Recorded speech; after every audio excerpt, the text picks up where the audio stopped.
Yeah, yeah, yo, yo, yo, yo, yo, yo, yo, yo, yo. What's going on, everybody? It's your boy Zo Ordinary, aka Just Ordinary. So I think Dofi is probably going to come back sooner or later. In this video, I want to talk about how this might come to be. Considering that Dofi is locked up in Impel Down, to some it might seem unlikely, but in my opinion, I see it being highly plausible. Man, just imagine Dofi coming back. The amount of fans that would go crazy would go through the roof. Dofi had so much to bring to the story, from his backstory to the way he interacted with other characters in the series, like Law, Fujitora, and Luffy. Out of all the evil antagonists in the series, Dofi was by far the worst. His sadistic and egotistic demeanor was one of a kind in the story. Nobody else was on par with him. He wasn't just your generic bad guy. He was the definition of pure evil. And I think that's why a lot of people are fans of Doflamingo, because of how much depth there is to his character. But sadly though, we haven't seen Dofi in well over 100 chapters. The last time we saw him was all the way back in chapter 956, when Dofi was reading the newspaper about the abolishment of the warlord system and the assassination of King Cobra. Knowing how Oda does things, I doubt he's just gonna have Dofi show up in one panel for no reason. I think Oda plans on reintroducing Dofi back into the story. But how exactly is Oda going to do that if he's locked up in Impel Down? Cause the only person to ever break out of it alive was Luffy and his entourage that he ended up amassing while being there. As of chapter 1073, Oda might have just hinted at how Dofi might be able to escape Impel Down. As we all know, the Navy tried invading Sphinx Island, but were met by the one and only Weevil, the supposed son of Whitebeard, who in my opinion isn't actually his son, but rather the clone of Whitebeard, but that's a discussion for another video. However, because Weevil did show up to protect his father's island, Green Bull showed up as well and took him away, forcing Stussy to have no choice but to ask Marco for help to get her son back. If we think about how strong Weevil is, there is no doubt in my mind that he's going to be sent to Impel Down rather than some just random Navy base, and he's not just going to be on any level, he's going to be at the lowest level possible, level 6. This might leave Marco no choice but to follow Weevil all the way there. But this is also assuming that Marco agrees to save Weevil. Even though he's a bit wary about whether or not Weevil is actually the son of his captain, he did save Sphinx Island from being destroyed, so Marco is definitely going to feel indebted to him. But the real question at hand here though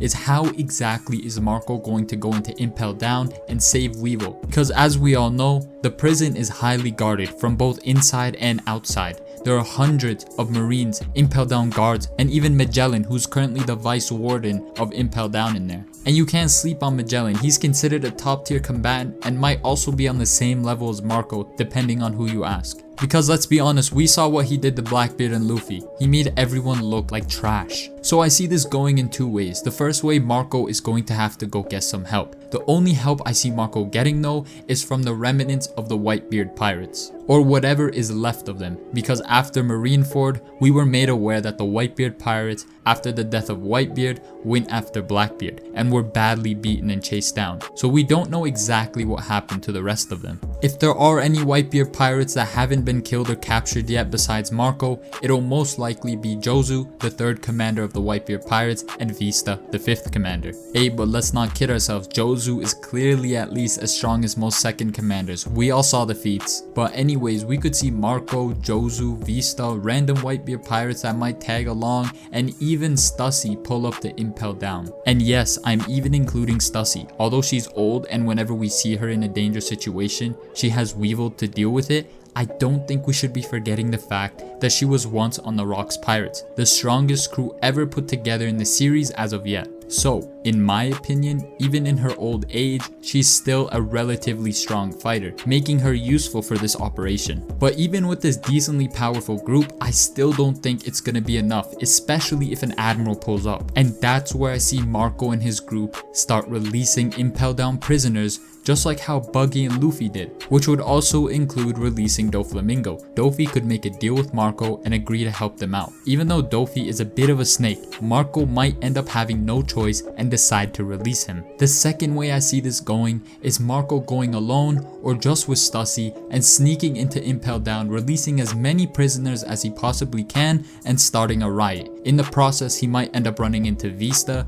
and Jozu, who might be locked up in Impel Down, because I'm assuming in this scenario, Marco was one of few able to get away from Blackbeard and the Navy. And just like the last scenario, it also means releasing Doflamingo as well, because either way, Impel Down is going to become a war zone and Marco is going to need as many fighters as he can get. Yo, I just realized, how could I possibly forget the man, the myth, the legend, one of the best characters in One Piece, Bon Clay. There is a chance that Bon Clay might actually still be in Impel Down, locked up somewhere. We might actually see him come back to the story and at one point see Luffy in the Straw Hats again. And I think so many people would be happy about that. Although yes, we all do complain about how not many characters die in the series, I think Bon Clay is one of those exceptions. So what happens when Dofi and his allies get out of Impel Down? I think there's many ways it could go, but the one I see being highly likely is everyone joining the Cross Guild, and yes, even Marco and Weevil. Because think about it, this group of pirates that just broke out of the most secure prison that the Navy has, they aren't gonna be able to roam around for free. They're gonna have to go somewhere. It would also be in Marco's best interest to join, because as of right now, Sphinx Island isn't claimed by any Yonko crew. It would be easy pickings for the Navy to go back there and ransack the village and its civilians. So Oda could have Doflamingo, Marco, and any Whitebeard pirates that are there, and Weevil join the Cross Guild. And I'ma be honest, I think the Cross Guild really need it, because they practically have zero depth in their crew. They have one Yonko caliber combatant in Mihawk, and maybe a first commander level character being Crocodile. In terms of strength for the Cross Guild, having all these new pirates join, they can easily be compared to all the other Yonko crews. The power structure of the crew will look completely different in terms of strength. Mihawk would be at number 1, then you could see Marco and Crocodile at numbers 2 and 3, or other way around. Then you have Dofi at number 4, Jozu at the 5th commander spot, and Vista at the 6th commander spot. The crew would be unstoppable. So what exactly would Dofi do for the series and the crew other than being strong? Well, considering that the Cross Guild isn't a crew motivated to go after the One Piece, they aren't going to end up knowing much regarding the world government, but I can see Dofi being the one to explain exactly how the Celestial Dragons and the Gorosei work, because we know that Dofi is a former Celestial Dragon and is ordered by them sometimes, which we saw in Marineford when he was ordered by someone higher up to take out Moria. So it wouldn't be far-fetched to say that Dofi has a lot of information on the world government. He might even know the strengths and weaknesses of the Gorosei and might be able to convey that to either the Cross Guild, or maybe he might be the one to leak that information to the world. Well, because now he isn't a puppet to the world government anymore, but even still, I don't think he'll say anything about Imu, because I don't actually think he knows about the existence of Imu. But who knows, he might actually know about her existence. But yeah, I can't wait to see what Doflamingo brings to the story later on. But I'm not sitting here claiming that Oda's gonna write this down chapter for chapter and have a whole arc about this, because I don't think that's what's gonna happen. We might see a couple panels, this might even end up being a cover page story, but I don't think he's gonna spend much time on another Impel Down 2.0 arc. Not because fans aren't gonna want to see it, but because of how much time it's gonna take and how much more drawing Oda's gonna have to do to have a sort of mini arc like that happen. But anyways, that's all for the video, and I do want to say sorry I haven't uploaded in nearly 2 weeks. I got really busy with school and work, so I didn't have much time to make a video, but I should be back to uploading at least once a week. But let me know in the comment section down below whether or not you think Doflamingo is going to play another role in the story. Make sure to like, subscribe, and I'll catch y'all later. Peace.